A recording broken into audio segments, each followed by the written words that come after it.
وبركاته. الحمد لله كفى وسلام على عباده الذين اصطفى. أما بعد، فقد قال الله تبارك وتعالى في القرآن المجيد والفرقان الحميد: إن الصلاة تنهى عن الفحشاء والمنكر ولذكر الله أكبر والله يعلم ما تصنعون. صدق الله العظيم. رئيس الاحتفال المؤقر والمستمعين الكرام والزملاء في الدروس، إني أريد أن أتحدث أمامكم حول موضوع الصلاة إلى حين قليل في اللغة العربية السهلة المختلفة، فالرجاء منكم أن تصغوا آذانكم وأن تعملوا بالخير. أيها الإخوان،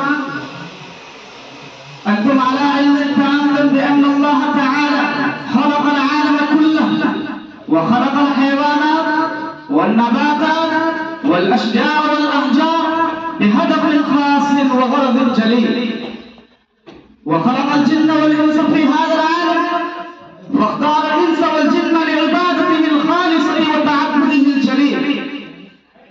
هذه ميزة خاصة من ميزات الإنس والجن، لأنهما خلقا لطاعة الرحمن الرحيم وعبادة الخالق الباري، وخلق العالم كله وأشجاره وأحجاره ونباتاته والسماوات والأرض للإنس والجن، كما ذكر في القرآن الكريم: خلق لكم ما في الأرض جميعا ثم استوى إلى السماء وما خلقت الجن والإنس إلا ليعبدون.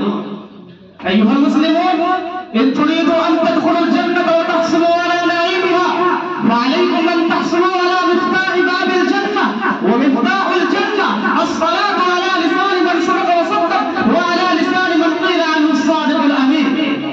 هذه هي الصلوات التي يؤديها المسلم الصادق 5 مرات في يوم واحد، بلهو وشوق، برغبة ورغبة، بخشوع وأمانة.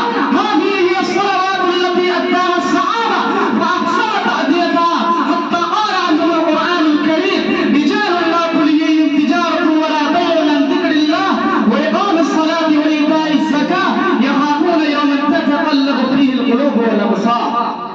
هذا هو الطريق الذي يتسبب بنا إلى فتح باب الجنة ونعيمها الذي وعد ربنا في الجنة، فيها سرور مرفوعة وأكواب موضوعة ونمارق مصفوفة وزرابي مكفوفة. كيف يسرونكم أن تحصلوا على هذه النعم وآلاء الجنة؟ أنتم تتركون الصلاة، أنتم تغفلون عن الصلاة، أنتم لا تراعدون قول نبيكم الذي صدق وصدق: من ترك الصلاة متعمدا فقد كفر. أيها المسلمون، قفوا قرأ، انظروا في هذا الحديث ماذا قال نبيكم، ماذا قال قائدكم ورائد العالم البشري كله.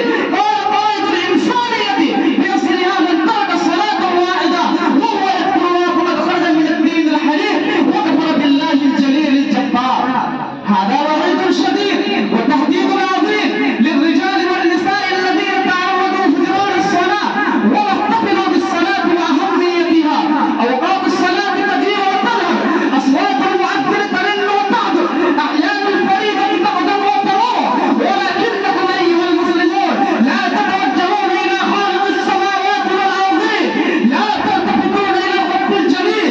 أنتم تمرقون من الدين الإسلامي لا مرة أو مرتين بل 5 مرات في يوم واحد. إلى متى تنامون؟ إلى متى تستغرقون في الركوع؟ إلى متى تغفلون عن الصلاة؟